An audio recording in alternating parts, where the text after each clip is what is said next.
Hi everyone, and welcome to the DailyM.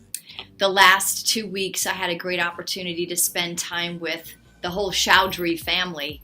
Rajashri was here, and then I went to teacher training, and I heard lectures from Bikram, and I also got to spend time with Laju and Anurag, and it was fantastic. Now that I have about 19 years of experience. I graduated fall of 2001. My filters are a little bit different. So when I hear information, because I've taught so much, I'm now perceiving the information a little bit differently.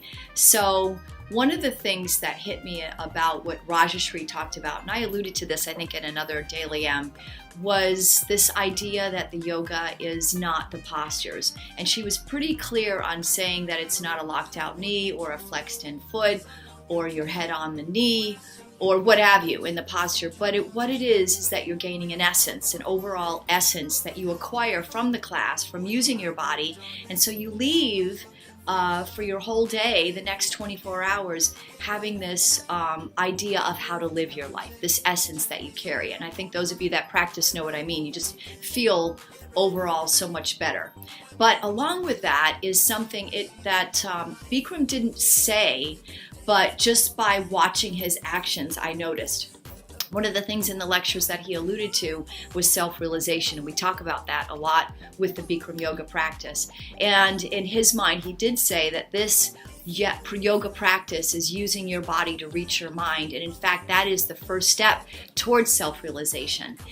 But what was interesting is not once in any one of his classes does he talk about self-realization.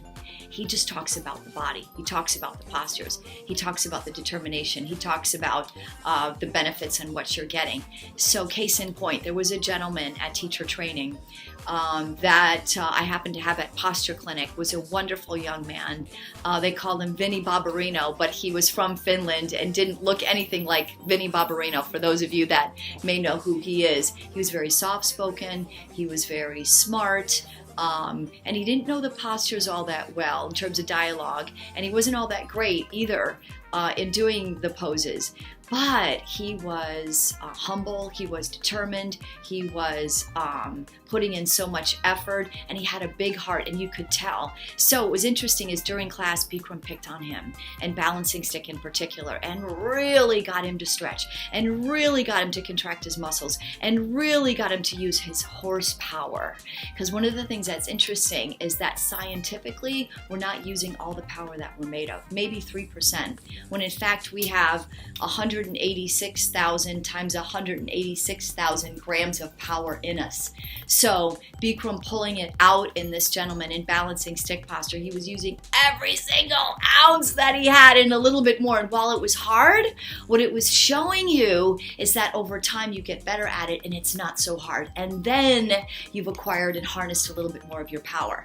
And the other interesting thing is that you think that you'll be using your power in this loud, obnoxious way, when the point is you will harness that power when you're more still and quiet. So that's why it's important to have your savasana. So you have this ability to be so powerful, but you're doing it in a way that's really calm and really relaxed and really supple.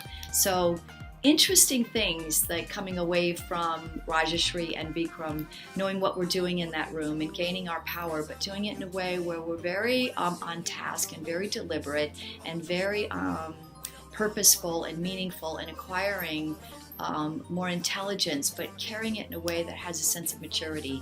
So good stuff, everybody. So think about that next time you do your practice. Thanks for listening.